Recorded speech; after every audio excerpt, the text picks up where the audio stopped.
네, 안녕하세요. KB증권 리서치 본부입니다. 6월 15일 리서치 모닝 미팅 바로 시작하겠습니다. 먼저 첫 번째 순서는 지난주 금요일 장마감 코멘트입니다. 임정훈 연구원입니다. 네, 지난 금요일 양시장 모두 갭상승 출발해 코스피는 8,000선을, 코스닥은 1,000선 회복에 성공했습니다. 삼성전자는 구글의 차세대 AI 칩 생산을 논의 중이라는 보도가 전해지면서 강세를 보였고 반도체 업종과 지수 상승을 주도했습니다. 외국인은 25거래일 만에 순매수로 전환했으며 2조 원대 순매수를 기록했습니다. 다음 해외 증시입니다. 미증시는 트럼프 대통령의 종전 양해각서 합의 발언에 낙관론이 유지되었고 스페이스X의 성공적인 상장에 상승 흐름이 연장됐습니다. 스페이스X는 150달러의 거래를 개시해 공모가 135달러 대비 19% 넘게 급등하면서 시총 2조 1천억 원을 돌파했습니다. 상장 흥행에 골드만삭스, JP모건 등 주간사가 동반 강세를 보인 반면 스페이스X로 매수세가 몰리면서 주요 기술주는 약세를 보였습니다. 한편 트럼프 대통령이 오늘 아침 이란과의 종전협상 타결 및 호르무즈 해협의 전면 개방을 발표했습니다. 오는 19일 스위스에서 서명식이 진행될 예정입니다. 유가는 이란과의 종전 합의가 임박함에 따라 이틀 연속 3% 내외에 하락했고 중국 증시와 유럽 증시 모두 상승했습니다. 이번 주는 화요일 BOJ를 비롯해 목요일 FOMC와 BOE 등 주요국의 통화정책회의가 예정되어 있습니다. 업무에 참고하시기 바랍니다. 네, 다음은 글로벌 인사이트입니다. 김일혁 위원입니다. 안녕하세요. 크로스에셋과 해주식 전략을 담당하는 김일혁입니다. 토큰 사용을 격려했던 기업들이 비용 효율을 따지기 시작했습니다. 그래서 AI 에이전트 사용을 줄이는 움직임이 생기고 있습니다. 토큰 맥싱도 비용 효율화도 모두 과도기에 나타나는 현상이라고 생각하고 AI 인프라 수요는 계속 높아질 전망입니다. 하지만 IPO를 추진하고 있는 오픈AI에게 이런 움직임은 불편합니다. 그래서 오픈AI가 토큰 가격을 대폭 인하하는 방안을 검토 중이라고 합니다. 고성능 AI 모델을 출시하거나 추론 비용을 낮추려는 노력 없이 큰 폭의 출력 토큰 가격 인하가 결정되면 AI 시장에 상당히 부정적인 영향을 끼칠 거라 생각합니다. 현재 AI 시장은 오픈AI의 성장 전망에 기댄 대규모 주문이 직행하고 있습니다. 그런데 오픈AI가 토큰 가격을 인하하면 오픈AI의 수익성 우려를 높일 수 있습니다. 시장이 기다리는 건 가격 인하가 아니라 구글의 터보콘트 같은 기술이나 클로드 페이블 5처럼 생산성을 더 높여주는 더 좋은 AI 모델입니다. 감사합니다. 네, 다음은 글로벌 ESG 브리프 순서입니다. 김준서 위원입니다. 안녕하십니까. ESG 담당 김준서입니다. 이번 주 글로벌 ESG 브리프에서는 글로벌 전기차 침투율 30% 시대라는 점, 그리고 공급망의 탄소 회계가 기업의 생존 비용으로 직결되는 양상에 대해 짚어보도록 하겠습니다. 먼저 지난주 발간한 IEA의 최근 보고서인데요. 올해 전 세계 신차의 약 28%인 2,300만 대가 전기차가 될 것으로 전망했다라는 점입니다.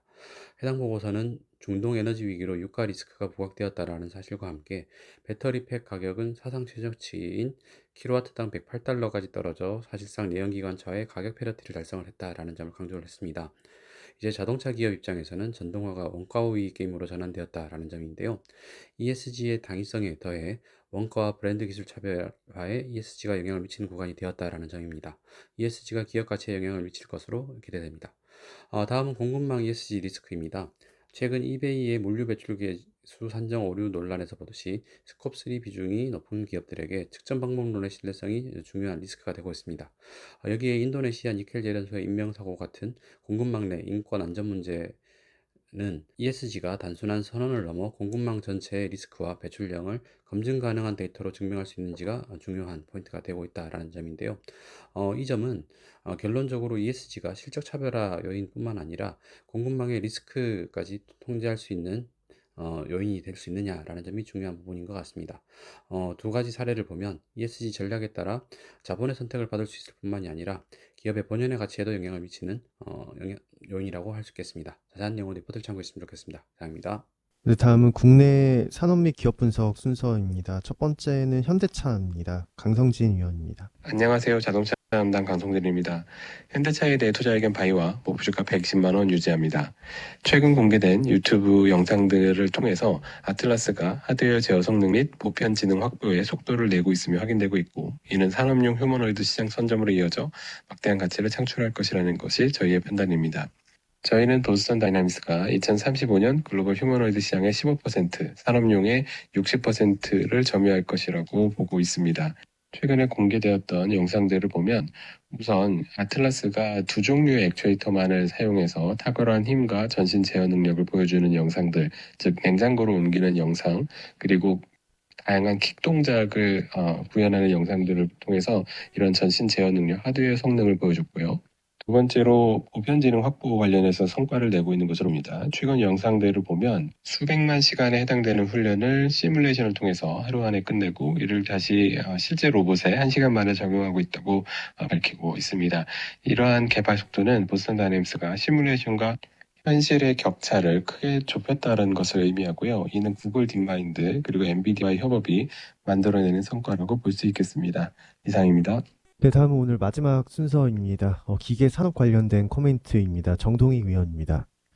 안녕하세요. 조선기계업종 담당 정동익입니다. 5월 중국 굴착기 판매 관련 코멘트 드리겠습니다. 5월 중국 굴착기 내수 판매량은 전년 동월 대비해서 38.7% 증가했습니다. 이에 따라서 1월부터 5월까지 누적 판매량은 68,159대를 기록을 했고요. 이는 전년 동기 대비해서 18.5% 증가한 숫자입니다. 한국 브랜드들의 경우에 디벨로는 1,167대를 판매를 해서 전년 동기 대비해서 15.1% 감소했습니다.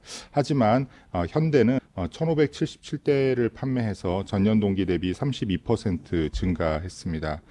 이에 따라서 디벨론의 MS는 2.4%에서 1.7%로 감소했지만 HD 현대 같은 경우에는 2.1%에서 2.3%로 증가했습니다. 중국 굴착기 선두업체인 싸니의 5월 판매량은 2,607대를 기록해서 전년 동월 대비 40.2% 증가했고요.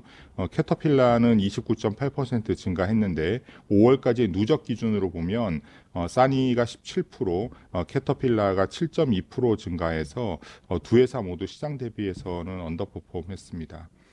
이에 따라서 올해 누적 판매량 기준 MS는 싸니가 23.8%, 캐터필라는 4.2%를 기록을 했습니다. 이상입니다. 네, 이상으로 6월 15일 KB증권 리서치본부 모닝 미팅을 모두 마치도록 하겠습니다. 시청해주셔서 감사합니다.